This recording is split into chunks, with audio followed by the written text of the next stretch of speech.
From the Watergate building in Washington, this is Hotline TV. Now here are Hotline editors Amy Walter and John Mercurio.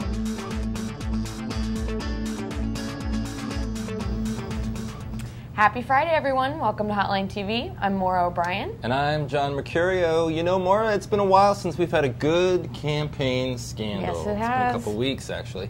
And the New York Times tried to put a stop to that with a story about John McCain's lobbying and possibly romantic ties to lobbyist Vicki Iseman. But McCain wasn't having it. So, Maura, my question to you is, has McCain effectively stopped this story dead in its tracks? I'm going to say no, but it's not, you know, it's yes and no. Yesterday, one thing I think the McCain campaign did really well was they, just from the get-go, turned the story around and made it about the New York Times. Right.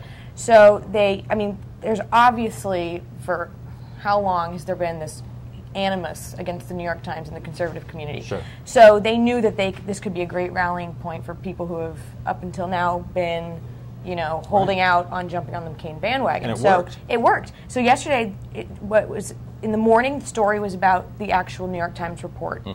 Within, an hour, the story was about Rush Limbaugh, Laura Ingraham, Sean Hannity condemning the story, saying it was a smear job, coming to John McCain's defense.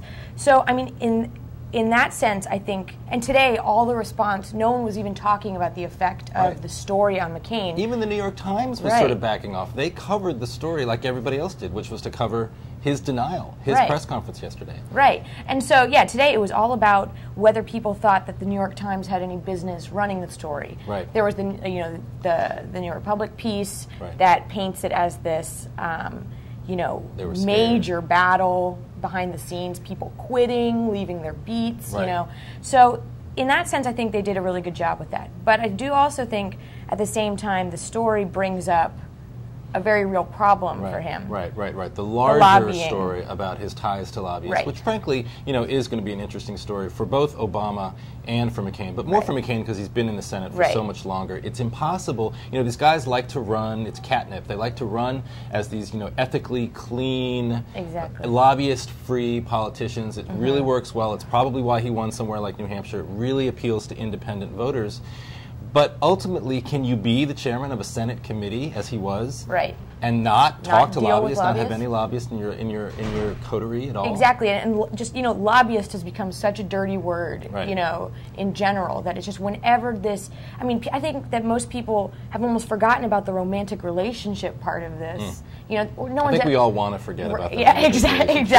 John McCain, no offense. And so the part of the story that I think that people who are focusing on the story itself are focusing on, the lobbyist relationship. Howard Dean talking about, saying, I don't care if it's true or not. I mean, but the fact is, this guy, he made it very obvious this is going to be a big argument that Democrats are going to use against him. The other thing that's going to be an interesting dynamic, we look like we're going to have Obama as the Democratic nominee. We'll see if that's true. John McCain as the Republican nominee. Two people who basically owe a lot of their victories in the primaries to the fact that they received very little media scrutiny. Two media darlings, basically. It's been a long time since we've had, the media has had trouble choosing between who they're going to love more. I mean, obviously it was Bush in 2000 in terms of an open seat race. Bush in 2000, Clinton in 92.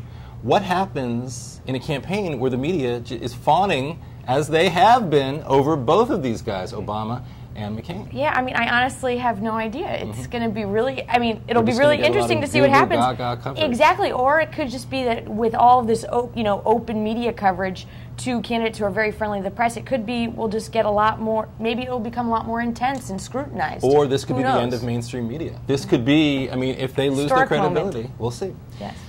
I guess we'll see Monday if this story is still front and center, but until then, I'm John Mercurio. And I'm Maura O'Brien. We'll see you next week on Hotline TV.